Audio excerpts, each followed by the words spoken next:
તો આપણે જોયું કે સિંક્રોનસ મોટર છે એ સેલ્ફ સ્ટાર્ટ નથી, કારણ કે એના સ્ટેટરની અંદર જે પોલ ઉત્પન્ન થાય છે એ 3000 આરપીએમ થી રોટેટ થાય છે, અને રોટરની અંદર જે પોલ છે એ કેવા છે? સ્થિર છે. એટલા માટે રોટરના પોલ છે એ સ્ટેટરના પોલ હારે મેગ્નેટિક આકર્ષણ થઈ શકતા નથી, એટલા માટે રોટર છે એ ફરી શકતું નહોતું. હવે આપણે વાત કરીએ કે સિંક્રોનસ મોટર છે એ સેલ્ફ સ્ટાર્ટ નથી, એટલે કે સ્વચાલિત નથી, તો એને આપણે શરૂ છે એ કઈ રીતથી કરીશું. તો સિંક્રોનસ મોટરને ચાલુ કરવાની ઘણી બધી રીત છે, એમાંની આપણે એકાદી રીત છે, બે રીત છે આપણે ડિસ્કસ કરશું. ટોટલ 3 રીતથી સિંક્રોનસ મોટર છે સ્ટાર્ટ થશે. પહેલી રીત છે પોની મોટરની મદદથી.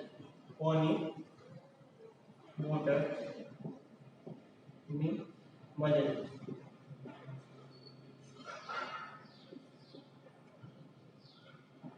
બીજું ડેમ્પર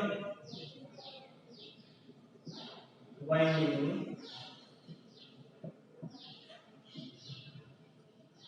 મદદથી. અને ત્રીજું નાના ડીસી મશીનની મદદ. ડીસી મશીનની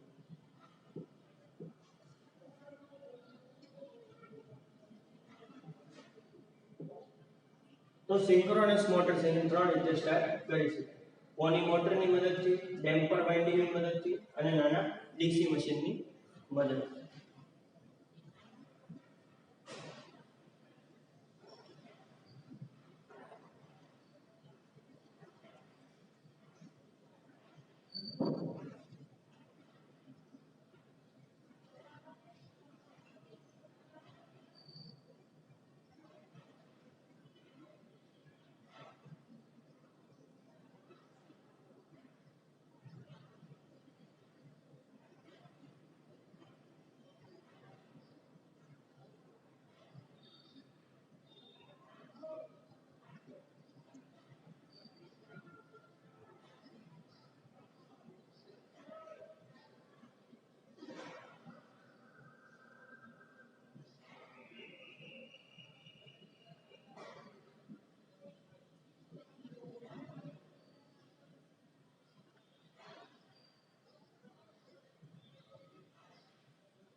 ઓકે, તો આ જે પહેલી રીત છે પોની મોટરની મદદથી સિંક્રોનસ મોટરને સ્ટાર્ટ કરવાની રીત.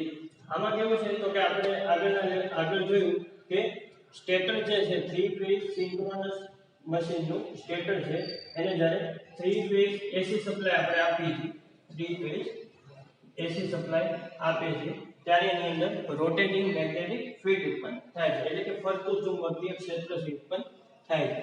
અહીંયા તમે જોઈ શકો છો કે ફ્લક્સ છે કેવું છે? ફરતું છે, એટલે કે અહીંયા n છે, s n s n s n s એવી રીતે ટૂંકમાં ફરતું છે. ફ્લક્સ કેવું છે? બદલાતું છે, એટલે કે ફરતું છે, n s n s n s એવી રીતે ફરે છે. અને રોટરની અંદર જે ફ્લક્સ ઉત્પન્ન થયું છે એ કેવું છે? કાયમી ચુંબક છે, એટલે કે એકવાર એની અંદર n ઉત્પન્ન થઈ ગયો, s ઉત્પન્ન થઈ ગયો એટલે પૂરું થઈ ગયું. પછી એને આપણે બદલી શકીએ નહીં, એની પોલારિટી છે બદલી શકશું નહીં. પણ ક્યારે ઉત્પન્ન થાય છે? જ્યારે આપણે ડીસી સપ્લાય આપશું એટલે કે એક્સાઇટેશન વોલ્ટેજ છે આપશું. જે ડીસી સપ્લાય આપવામાં આવે એને કહેવાય એક્સાઇટેશન વોલ્ટેજ.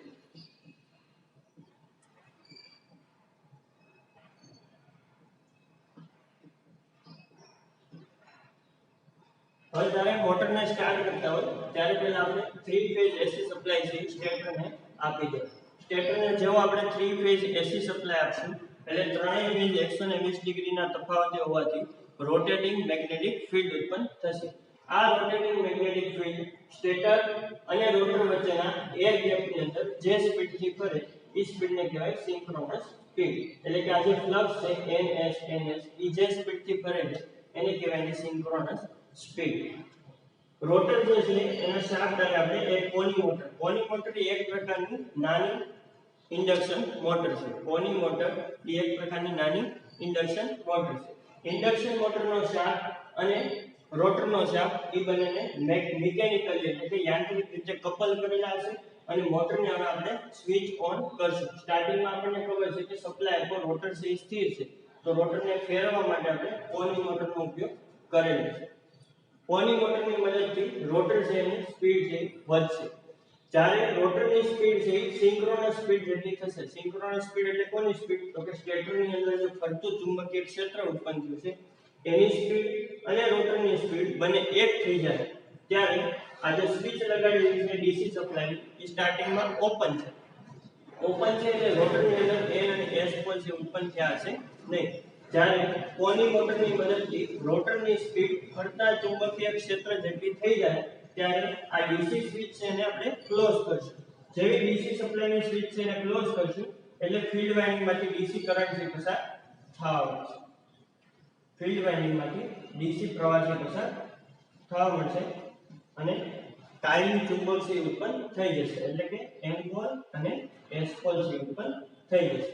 હવે આપણને ખ્યાલ છે કે રોટરની સ્પીડ જે છે એ 12 જે પોની મોટર કનેક્ટ કરેલી છે એના હિસાબે સિંક્રોનસ સ્પીડ જેટલી થઈ ગઈ છે.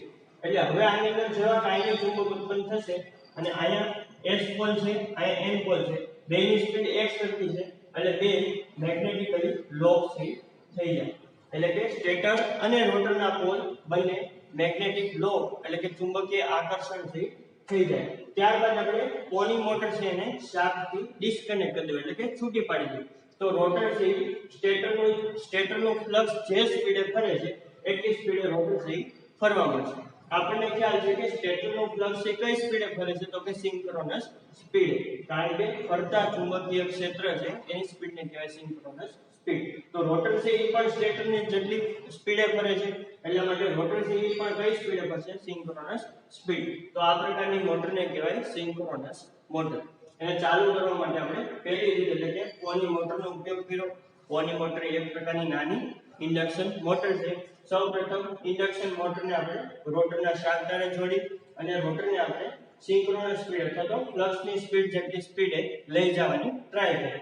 જ્યારે રોટરની સ્પીડ સિંક્રોનસ સ્પીડ અથવા તો સ્ટેટરના ફ્લક્સની સ્પીડ જેટલી થઈ જાય ત્યારે આપણે રોટરની અંદર જે ડીસી સપ્લાય એક્સાઇટેશન વોલ્ટેજ જેને કહેવામાં આવે છે એ એક્સાઇટેશન વોલ્ટેજની સ્વિચ છે એને ક્લોઝ કરશું. બંધ કરશું એટલે રોટર વાઇન્ડિંગમાંથી ફીલ્ડ વાઇન્ડિંગમાંથી ડીસી કરંટ પસાર થશે. એના કારણે કાયમી ચુંબક ઉત્પન્ન થઈ જશે. હવે સ્ટેટરનો ફ્લક્સ જે S છે S પોલ છે એની આગળ રોટરનો N પોલ છે એટ્રેક્ટ થઈ જાય. એટ્રેક્ટ થઈ જાય એટલે બે કેવા જગ્યા મેગ્નેટિકલી લોક એટલે કે આકર્ષણ થઈ જાય. જ્યારે મેગ્નેટિકલી આકર્ષણ થાય ત્યારે આપણે પોની મોટર છે એને શાફ્ટથી ડિસ્કનેક્ટ કરી દેવું. હવે ડિસ્કનેક્ટ કરી દેવું એટલે રોટર છે સ્ટેટર આડે લોક થઈ ગયું છે એટલે સ્ટેટરની સ્પીડે ફરશે. સ્ટેટરની અંદર જે ફ્લક્સ છે એની સ્પીડને કહેવાય સિંક્રોનસ સ્પીડ. એટલા માટે રોટર પણ સિંક્રોનસ સ્પીડે ફરવાનું ચાલુ રાખશે. તો આ હતી પોની મોટરની રીત. હવે વાત કરીએ આપણે બીજી રીતની ડેમ્પર વાઇન્ડિંગ.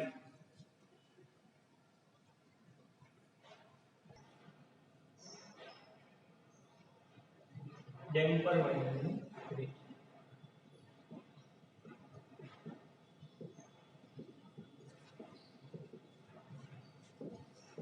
હવે એના પહેલા આપણે સમજી લઈએ કે ડેમ્પર વાઇન્ડિંગ એટલે શું. તો કાલે આપણે રોટરના ટાઈપ જે ડિસ્કસ કર્યા હતા એમાં જે સેલિયન પોલ પ્રકારનું રોટર હતું એમાં પોલ ફેઝ ઉપર આપણે ખાંચા પાડી અને એમાં જે વાઇન્ડિંગ રાઉન્ડ વાઇન્ડિંગ કરેલું હતું આવી રીતે પોલ ફેસ ની અંદર, એને નામ આપ્યું હતું ડેમ્પર વાઇન્ડિંગ.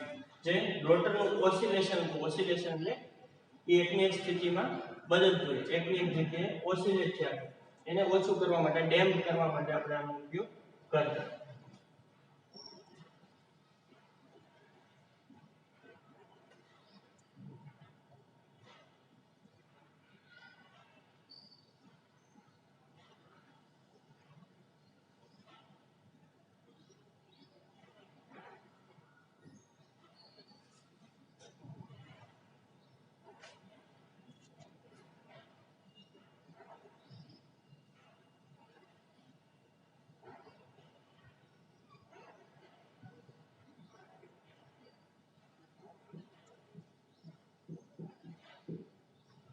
અને આપણે કીધું હતા રોટર અને રોટરની પોલ ફેસ, આને કહેવાય પોલ ફેસ. આજે કર્વ વાળો ભાગ છે એને કહેવાય પોલ ફેસ. રોટરની પોલ ફેસ ઉપર ખાંચા પાડી એટલે કે સ્લોટ પાડી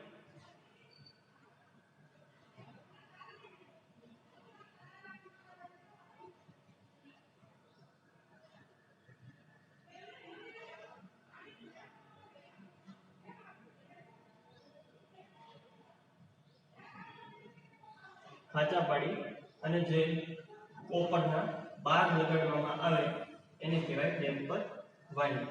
ડેમ્પર વાઇન્ડિંગ એ કોપરના બાર છે અને જેને શોર્ટ સર્કિટ કરેલા છે. જે રીતે આપણે સ્પિરલ કેજ રોટરનું સ્ટ્રક્ચર હતું, સ્પિરલ કેજ રોટરમાં કેવું હતું તો કે એના જે રોટરના કોપરના બાર હતા એ બંને છેડેથી શોર્ટ કરેલા હતા એન્ડ રિંગની મદદથી.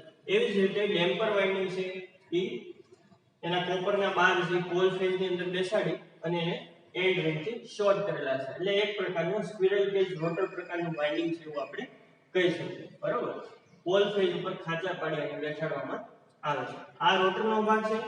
ઉપરની બાજુ કોણ આવશે? સ્ટેટર.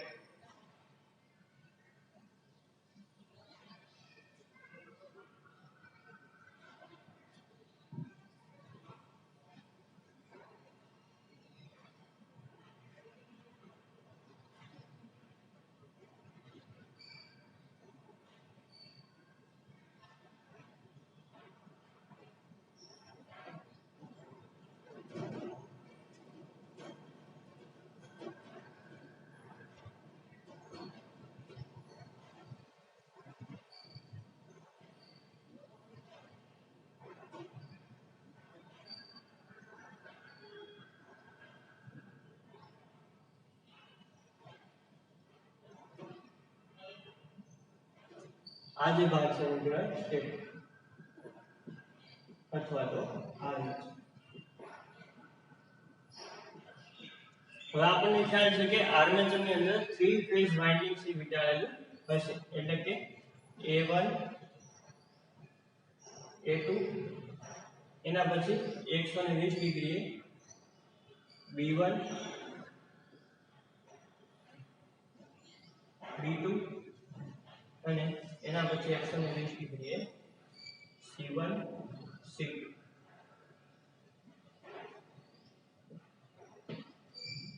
હવે રોટેટિંગ મેગ્નેટિક ફીલ્ડ ઉત્પન્ન કરવા માટે આપણે શું કરશું તો કે આર્મેચર વાઇન્ડિંગને આપણે 3 ફેઝ AC સપ્લાય સાથે જોડશું.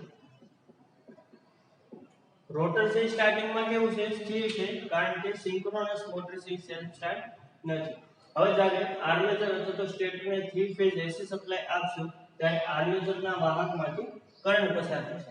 હવે આર્મેચરની અંદર જે કંડક્ટર છે એ AC પ્રકારના છે, એટલે કે ત્રણેય ફેઝ વચ્ચે 120 ડિગ્રીનો તફાવત છે, એટલા માટે રોટેટિંગ મેગ્નેટિક ફીલ્ડ ઉત્પન્ન થશે. આ રોટેટિંગ મેગ્નેટિક ફીલ્ડ સ્ટેટર અને રોટર વચ્ચેની એર ગેપની અંદર આ છે એર ગેપ છે. સ્ટેટર અને રોટર વચ્ચેની જે જગ્યા છે એને કહેવાય એર ગેપ. તો જે રોટેટિંગ મેગ્નેટિક ફીલ્ડ ઉત્પન્ન થયું એ સ્ટેટર અને રોટર વચ્ચેની જગ્યામાં એર ગેપની અંદર જે સ્પીડથી ફરે એને કહેવાય સિંક્રોનસ સ્પીડ ns. એટલે કે ફ્લક્સ છે કેવું છે? ફરતું છે. અને કંડક્ટર છે આપણે જે ડેમ્પર વાઇન્ડિંગ કરેલું છે એ રોટરના બાર ઉપર છે, એટલે કે પોલ શું પોલ ફેઝ ઉપર છે, પોલ ફેઝ એટલે બહારનો ભાગ, એના ઉપર આપણે ડેમ્પર વાઇન્ડિંગ છે એને વીંટાળેલું છે. હવે રોટરના કંડક્ટર છે એ સ્થિર છે અને ફ્લક્સ છે એ ફરતું છે. તો ફરતા ફ્લક્સ દ્વારા રોટરનું વાહક છે એ ફ્લક્સને કટ કરશે. ફરતું ફ્લક્સ છે અને રોટરનો વાહક છે કેવો છે? સ્થિર છે. તો સ્થિર વાહક દ્વારા ફરતું ફ્લક્સ છે એ કટ થશે. ફ્લક્સ કટ થશે એટલે રોટરના બારની અંદર એટલે કે સળિયાની અંદર EMF છે ઉત્પન્ન થશે. E બરાબર N d∅dt.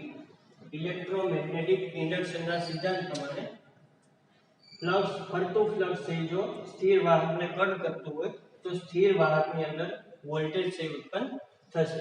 હવે આપણે જોયું કે ડેમ્પર વાઇન્ડિંગના જે બાર છે કેવા છે? શોર્ટ કરેલા છે. શોર્ટ કરેલા છે એટલે કે બંને છેડાએથી એન્ડ રિંગથી શોર્ટ કરેલા છે. એટલે EMF ઉત્પન્ન થશે. શોર્ટ કરેલા છે એટલે તો જે વિદ્યુત પ્રવાહનું વહન થશે. કારણ કે કોઈ પણ ક્લોઝ સર્કિટ હશે તો એમાંથી વિદ્યુત પ્રવાહ I કરંટનું વહન થશે. કરંટના વહનને કારણે રોટરના બાર ઉપર એટલે કે રોટરના બાર કોણ છે? Damper winding. ડેમ્પર વાઇન્ડિંગ ઉપર ટોર્ક લાગશે, ધક્કો લાગશે અને રોટર છે શરૂઆતમાં ઇન્ડક્શન મોટરની જેમ ફરવાનું સ્ટાર્ટ કરશે. ઇન્ડક્શન મોટરની જેમ ફરવાનું શરૂ કરશે. ખ્યાલ આવે છે? ડેમ્પર બાર છે કોના જેવા છે? તો કે સ્ક્વિરલ કેજ રોટર જેવા. હવે જેવી રીતે ઇન્ડક્શન મોટરની અંદર સ્ક્વિરલ કેજ રોટર છે ફરતા ફ્લક્સને કટ કરતું હતું તો રોટરના બારની અંદર વોલ્ટેજ ઉત્પન્ન થતો હતો. રોટરના બાર છે શોર્ટ કરેલા હતા એટલે એની અંદરથી કરંટ પસાર થતો હતો. એ કરંટના કારણે સ્ક્વિરલ કેજ રોટર ઉપર ટોર્ક લાગતો. સેમ એવી જ રીતે આ જે સ્ક્વિરલ સિંક્રોનસ મોટર છે પણ એના ડેમ્પર વાઇન્ડિંગના હિસાબે કોના તરીકે કામ કરે છે? તો કે સ્ક્વિરલ કેજ ઇન્ડક્શન મોટરની જેમ કામ કરે છે.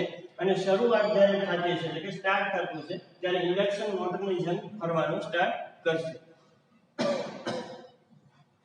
જ્યારે સ્પીડ છે 70 થી 80% જેટલી થઈ જાય ત્યારે આપણે આ જે ફીલ્ડ વાઇન્ડિંગ છે એની આ DC સપ્લાય જોડેલું છે એની સ્વિચ છે એને ક્લોઝ કરશે. આ જે ફીલ્ડ વાઇન્ડિંગ છે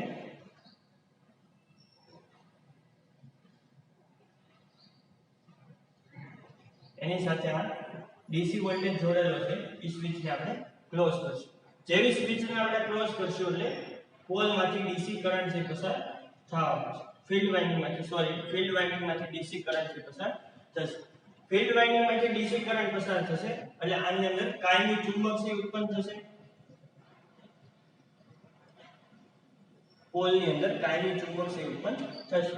હવે રોટર છે અત્યારે સાવ સ્થિર છે નથી કારણ કે અંદર છે ડેમ્પર વાઇન્ડિંગ રાખેલા હતા એટલે એની સ્પીડ છે ઇન્ડક્શન મોટરની જેમ ફરે તો છે પણ કેટલી સિંક્રોનસ સ્પીડે ફરતું નથી. કારણ કે આપણને ખ્યાલ છે કે ઇન્ડક્શન મોટર છે એ કોઈ પણ દિવસ સિંક્રોનસ સ્પીડે ફરે નહીં. કારણ કે રોટર છે એ કોના હિસાબે ફર્યું?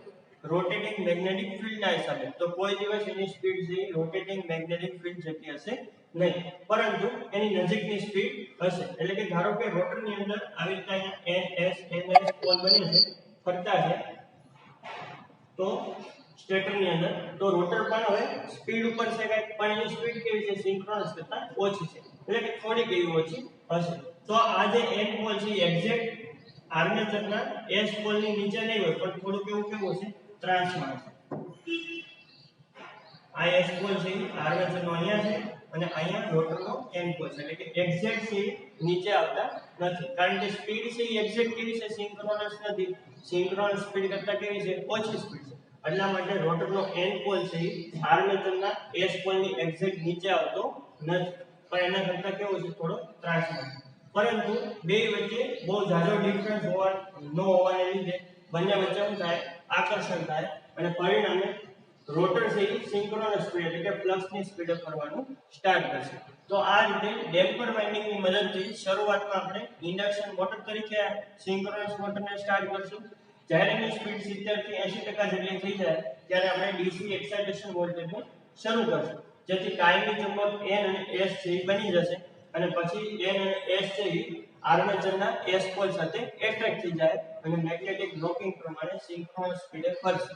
તો આથી સિંક્રોનસ મોટરને શરૂ કરવાની બીજી રીત એટલે કે ડેમ્પર વાઇન્ડિંગની રીત. ત્રીજી રીતમાં કેવું છે તો કે ડીસી મશીન એટલે કોઈ પણ મશીન છે ડીસી મોટરનો ઉપયોગ કરી અને આપણે શાફ્ટ છે અને અચળ સ્પીડે સિંક્રોનસ સ્પીડે ફેરવશું. અને જેવી રીતે આપણે પોની મોટરની મદદથી સિંક્રોનસ સ્પીડ અને રોટરની સ્પીડ એક કરતી એવી રીતે આપણે ડીસી મોટરની મદદથી રોટરની સ્પીડ અને આર્મેચરના ફ્લક્સની સ્પીડ બંને એક કરશું. તો આથી સિંક્રોનસ મોટરને સ્ટાર્ટ કરવાની રીત.